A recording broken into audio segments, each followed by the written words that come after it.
Ini masih ada waktu 30 menit. Sekarang tentang mukjizat. Karena ini yang paling panjang itu tentang apa? Mukjizat. Saya sengaja saya letakkan di akhir.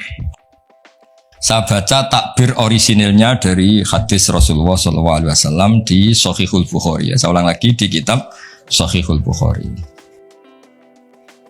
Nah, di kitab Shahihul Bukhari nomor hadisnya itu 4981. Kamu sudah hafal berapa? Ya, nomor hadis berapa? 4981.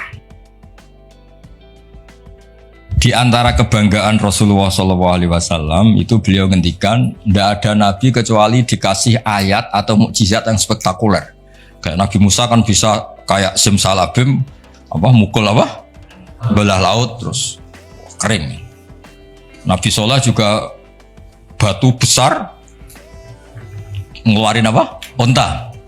Ngeluarin onta, keren. Onta kok keluar dari batu besar. Ajaib lah. Nabi-nabi dulu itu ajaib. Tapi yang agak-agak, kalau boleh dibahasakan, agak-agak gak rasional itu satu, Pak Rasul. Saya punya kitab namanya Al-Khusurul Hamidiyah. Itu pinternya bukan main yang ngarang. Tapi gak pernah jadi rektor, Pak. Tenang saja. Gak, tetap keren jenengan karena pernah jadi rektor. Itu pinter toh gak jadi rektor. Dia bilang gini, mukjizat itu dari kata ajaza yu'jizu i'jazan, ya kan? Ajaza yu'jizu i'jazan. Sesuatu yang bikin musuh itu gak berdaya. Berarti fahuwa mu'jizun, fahuwa mu'jizun. Berhubung wakeknya perempuan, karena ayat itu kan mu'annas. Akhirnya mukjizatun. Ya, ini masih punya sisa-sisa. Dulu kaji lama ini di Kudus. Nggak tahu jadi begini. Dulu lama ngaji di sini. Ya berarti mukjizat apa? Sesuatu yang bikin musuh itu nggak berdaya. Nah sekarang kata kitab yang saya baca tadi,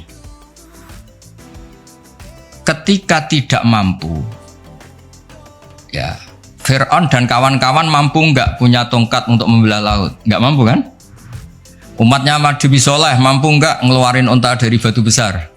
Nggak mampu. Nah kalau sekedar nggak mampu, siapapun nggak mampu bikin burung, juga nggak bisa bikin lautan. Kenapa nggak bisa bikin lautan, nggak dianggap mukjizat? Ketika Allah bikin laut ya mukjizat, bikin burung ya. Mereka nggak bisa loh bikin orang kayak kamu gini kan nggak bisa. Nah, umatnya Nabi Pak Arso itu dilatih. Yang namanya mukjizat tuh ayat apa saja. Terciptanya langit dan bumi, gunung, Semeru sampai gunung Jogja, Merapi. Semuanya tuh mukjizat karena itu ayat Allah yang orang nggak akan bisa bikin. Sebab itu mukjizat Rasulullah itu dianggap paling rasional karena nggak usah nunggu yang dasar-dasar yang. Jadi cara Nabi Muhammad kalau ketemu Nabi Musa gejolokannya kira-kira gini. Musa mukjizat kalau ngenteni ono ngono barang. Memangnya orang bisa bikin ayam, bikin pitik, bisa bikin nyamuk. Kan sama-sama berstatus mukjiz, sesuatu yang orang lain nggak bisa, makhluk nggak bisa.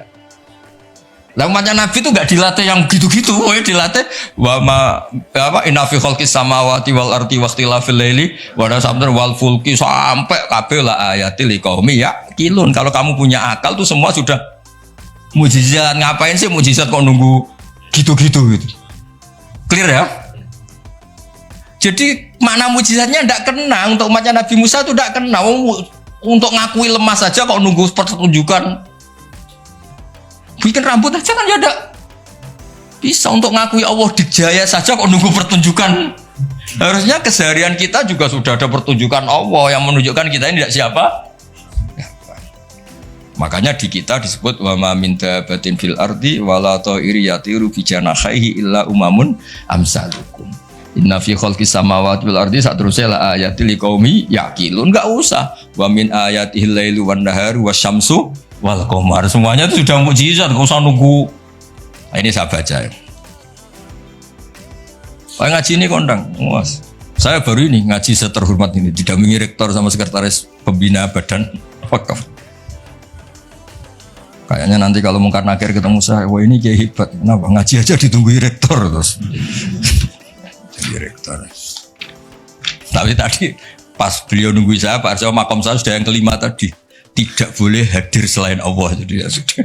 Akhirnya saya bilang ini Allah sendiri yang mendatangkan, ini Allah sendiri. Sudah nggak penting semua. Wah, kalau pakai makom kelima saya tidak terima kasih karena menolak kehadiran selain Allah tadi. Makomnya sudah kulillah, sumadarhum fi khawdihim. Kalau kamu masih butuh Pak Rektor, nak menurut sampean diangkat jadi dosen. Pak Fajar juga butuh dulu dosen nggak tetap, gara-gara kroninan terus jadi dosen tetap. Nggak apa-apa, ini cerita guyon aja, tapi agak bener. Loh, kamu masih butuh kan? Kamu butuh kenal rektor butuh nggak? Oh butuh sekali kan? Badan wakaf butuh sekali, nggak ngucur dananya bisa ditarik. Tadi Jogja sini bisa ditarik. Kalau makom saya tadi yang kelima tadi menolak hadirnya selain Allah. Itu makom musyahadah. Tapi saya tidak usah tetap syariat, maturun.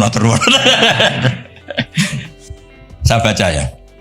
Kata Nabi, sabda Nabi, ma minal anbiya'i nabiyyun illa u'tiya minal ayat ma misluhu amana alil basar. Ini di hadis Bukhari. Ikutnya juz 4. Wa inna ma kana alladhi utitu wahyan awhahu wa ilayya fa arju an akuna aktsarahum tabi'an yaumal qiyamah. Semua nabi itu punya mukjizat yang dahsyat. Tapi itu tidak ada apa-apanya dengan mukjizat saya. Mukjizat saya itu Quran dan saya berharap dari mukjizat yang rasional ini kemudian pengikut saya yang terbesar. Nah itu komentator sarahnya ini Fathul Bari dikarang oleh Ibnu Hajar al-Asqalani. Pengarangnya itu kelahiran Gaza. Gaza itu kelahiran Gaza. Ya jadi Bukhari itu kitab Sahih Bukhari itu pengarang sarah paling terkenal itu Fathul Bari. Pernah dengar toh? Dengar toh ya? Nah, ya itu tak bacakan. Komentarnya bagus di sini. Saking bagusnya nanti di itu Hajar ya di foto. Komentarnya begini. Kenapa begitu ya? Kira-kira gitu. Pertanyaannya kenapa begitu? Ini rasional sekali cara analisisnya. Annal mu'jizat al-madiyata kanat khisiyatan tusyahadu bil absor karena qati soleh wa asa Musa wa mu'jizatul Qur'ani tusyahadu bil basirah fayakunu mayyatabi'u li ajliha aksar li annal ladhi yusyahadu bi ainir ra'si yang qoridu bingkiradi musyahidihi walladhi yusyahadu bi ainil aqli bakin yusyahidu kullu man ja'a ba'dal awal mustamirran. Ya foto dulu engko tak terang. Nah iki sing khisiyah boleh khisiyah.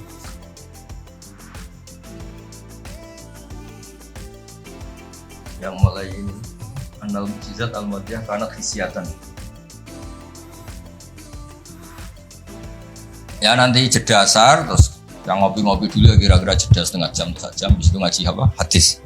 Sesuai namanya tafakuh tafsir apa? Hadis. Ketuanya kamu apa, Mas?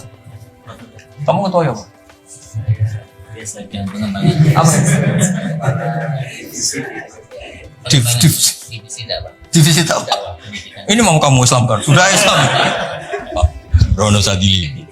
Itu kali Imam Sadili masih sugeng, namanya dicatat gak terima. Imam Sadili itu ganteng, kaya, alim. Itu Imam Sadili. Terus jadi toreko apa?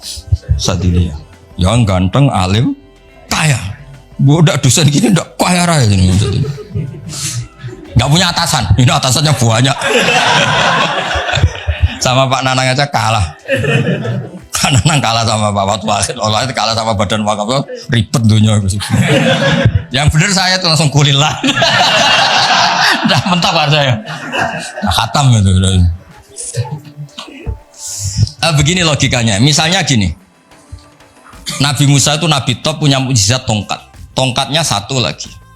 Misalnya dipakai Pak Fathul Wahid tidak bisa tak pakai saya. Dipakai ini tidak bisa dipakai itu karena hanya satu. Itu pun nggak ada jaminan kalau yang pakai kamu itu mandi. Tongkatnya bisa balik loh. Oh, dulu yang pakai Nabi ini kamu apa ini? Ya kan? Tapi kalau mukjizat Quran, logika yang dibangun itu terus menerus. Misalnya begini, saya nyontohkan pekerjaan dan saya bosan. Ini dengerin betul. Allah itu ketika ngeritik sesuatu yang tidak nyata disebut batil. Batil itu beda dengan maksiat. Maksiat itu perilaku sosial yang salah. Tapi kalau batil itu sesuatu yang nggak nyata, apa? Misalnya gini, orang nyembah makhluk, nyembah Namrud atau Fir'aun. Mentuhankan Fir'aun itu sesuatu yang nggak nyata. Yang benar Fir'aun itu manusia bisa mati dan nyatanya mati.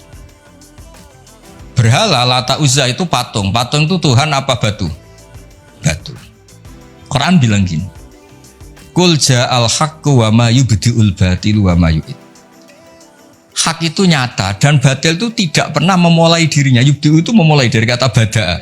Bada'a ya beda'u ikut wazan af'ala jadi abda'a yubdi'u. Kebatilan itu tidak bisa memulai dirinya sendiri. Pernah nggak 1 tambah 1 8? Nggak pernah kan? Nah, sekarang begini. Kemudian Islam yang datang dengan tauhid bahwa sesuatu dimulai dari angka 1. Terus misalnya dilawan, enggak lah. Yang pertama itu angka 2, yang pertama itu angka 3, yang pertama angka 4. Nyari pasarnya nggak bisa, pasar akal sehat nggak bisa. Sesuatu kok dimulai dari 4, dari 3, dari 2 itu nyarinya nggak ketemu apa?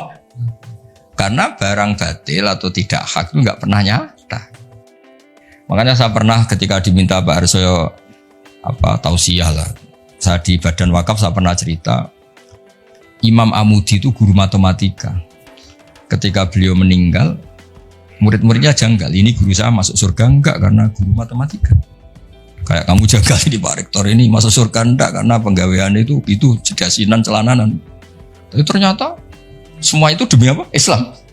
Ternyata Imam Amudi pas di alam roh itu, kamu enggak harus percaya cerita ini, bisa aja kamu enggak percaya. Enggak penting maknanya, enggak penting ceritanya, enggak penting. Tapi sama Allah sama siapa takbirnya? Ya Amudi istadilla bi wahdaniyati bi khadrati mal. Istadilla ala wahdaniyati bi khadrati malaikat. Karena malaikat itu udah komplain. Ternyata malaikat yang komplain kita itu banyak. Malaikat ini ada di beberapa hadis. Ya Allah, apa ada orang yang imannya itu ngalahkan kita? Jawabnya Allah, ada manusia. Allah udah bilang ustadz, manusia. Manusia mukmin ya, kamu termasuk. Kok bisa ya? Malaikat selalu tanya, kok bisa? Kalau kita iman kan langsung melihat surga, neraka, aras. Jadi kalau kata iman kita pasti lebih valid karena menyaksikan langsung. Nah, manusia kan enggak. Di dunia kan macam-macam. Ada dangdutan, ada macam-macam. Tapi ternyata imannya enggak tergoyahkan. Ternyata apa? Logika yang dibangun Imam Amudi itu, coba kamu terangkan kenapa manusia yang di dunia seiman itu kalau saya ini satu. Jawab Imam Amudi gampang, beliau nulis angka setelah 2, 3 sampai 1 miliar 1 triliun nisbatu dzalika ilal wahid nisbatul far'i ilal asli. Angka itu 2, 1 miliar 1 triliun dibandingkan angka 1 semuanya tetap cabang, yang pokok itu 1. Keyakinan itu kan gak terbantahkan oleh Anda dan gak bisa digoyang kan? Mbok kon urip melarat, baulet tetap nak tauhid itu harga mati. Ya enggak. Akhirnya malaikat manduk-manduk. Cara Jawa mandek man imannya manusia agak tergoyahkan karena logikanya pakem. Bahwa angka 2, 3 ila mala nihayatallah sampai tidak terbatas. Nisbatu dzalika ilal wahid nisbatul far'i ilal asli.